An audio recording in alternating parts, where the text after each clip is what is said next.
First of all, I never stole that scripture of yours. It's your problem if you lose it. Secondly, I don't think I want to be friends with you. Dustin jeered. Are you going to keep acting like this? Dustin, the scripture is useless to you.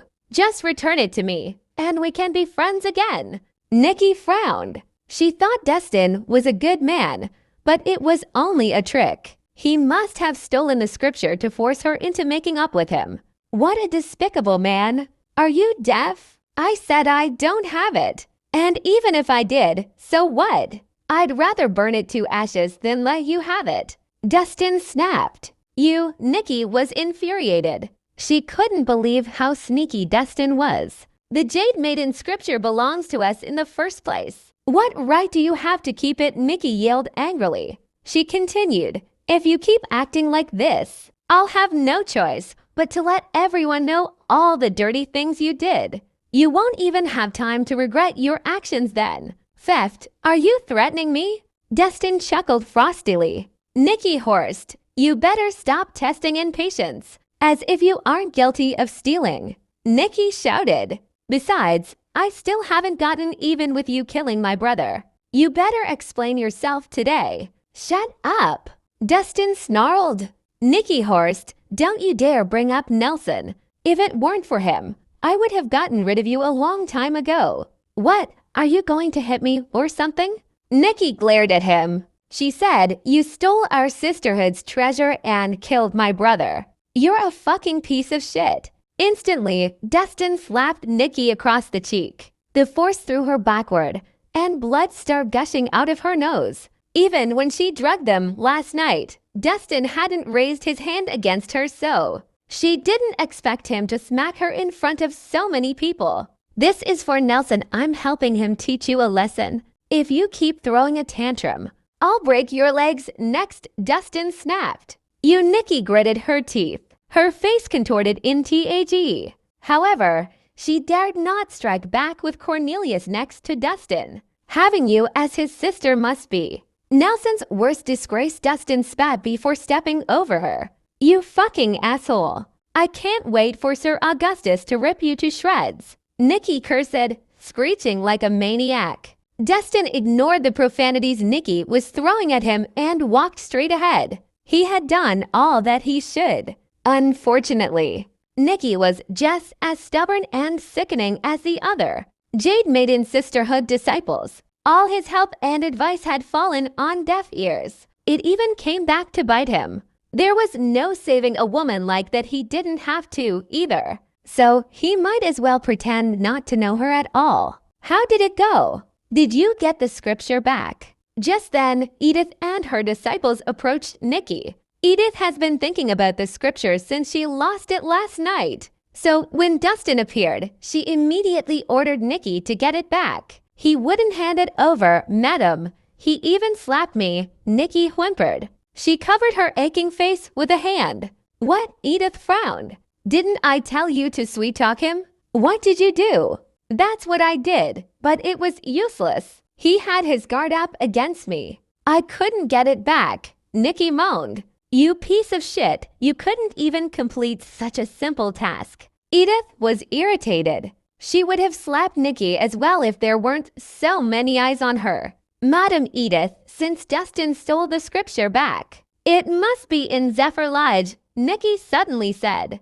And Edith glanced at her. This is our chance, Nikki said. She lowered her voice. I'm sure Dustin will lose today's battle. So even if he doesn't die from it, he won't pose a threat to us anymore. When that time comes, wouldn't retrieving the scripture from the manor be easy? You're right. Edith thought about it and nodded. Then she said, still, there are too many people in Zephyr Lodge. It'll be difficult for us to sneak around for it. Why would we go through all that trouble? The people in that manor are so weak. We might as well kill all of them to save ourselves the mess. A sinister look appeared on Nikki's face. Kill all of them. Edith raised an eyebrow. Is that necessary? We're already enemies, madam. There's no need to hold back anymore. We should get rid of every single one of them so that nothing comes back to bite us in the ass. Nikki's eyes glinted ruthlessly.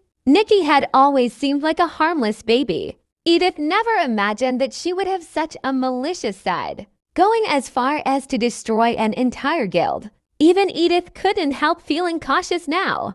The scariest people in the world were those like Nikki, who hid their spiteful intentions behind kind smiles. If Nikki was one of those people, there was a chance she might stab Edith in the back. Dustin Reese. Someone shouted as Dustin neared the lake. Dustin turned to see the Doyle family walking toward him. Phil, the head of the family, was leading Terry, Maggie, and the other main family members. "I didn't think you'd have the guts to accept the challenge," Phil jeered. Their family's reputation was in ruins since Dustin challenged Terry. So, Phil was determined to use this chance and turn things around for the Doyle family. "The challenge letter was personally handed to me, so how could I embarrass myself by not showing up?"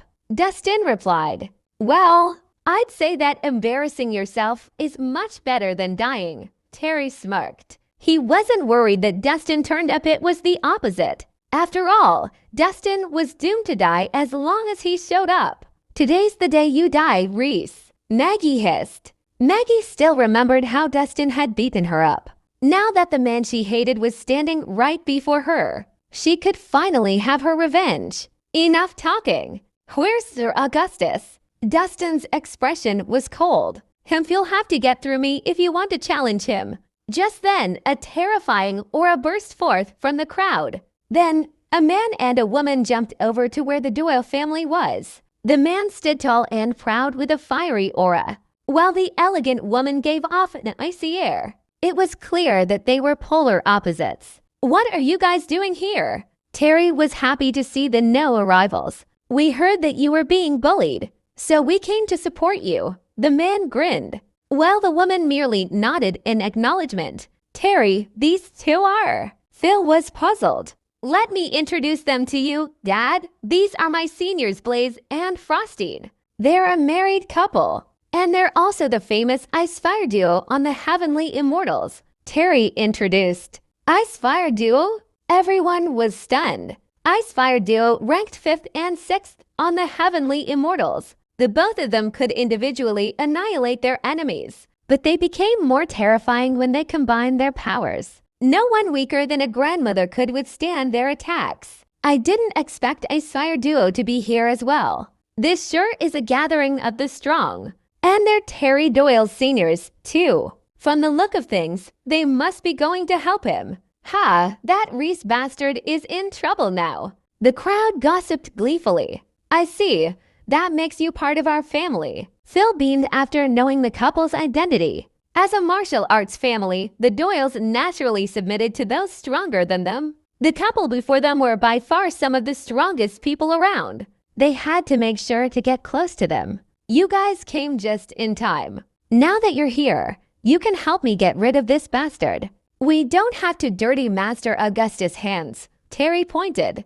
"Leave it to me," Blaze smiled. He turned to Dustin with a sneer. "Hey, brat, what gives you the right to challenge Master Augustus? Let's make this clear. He was the one who challenged me, not the other way around, Dustin." "What?" Blaze's expression hardened. "I dare you to say that again." Both statements had the same meaning. However, there was a significant difference when it came down to who issued the challenge. Typically, the weak would challenge the strong. Therefore, those who were challenged took pride in being challenged. "I said that your mentor is the one who challenged me," Dustin repeated calmly. "You're dead meat, bastard." Blaze was furious. He leapt toward Dustin and threw a punch. Immediately, a ball of fire shot toward Dustin. As soon as Blaze made his move, Cornelius jumped out and threw a punch as well. A layer of true energy cushioned Cornelius' fist as it smashed into Blaze's fiery fist. Then, the energy exploded with a bang. Cornelius' body shook for a second before he steadied himself. Blaze, however, was pushed back from the impact. Each step he took to stabilize himself created a deep dent in the ground. It was clear to see who had the upper hand.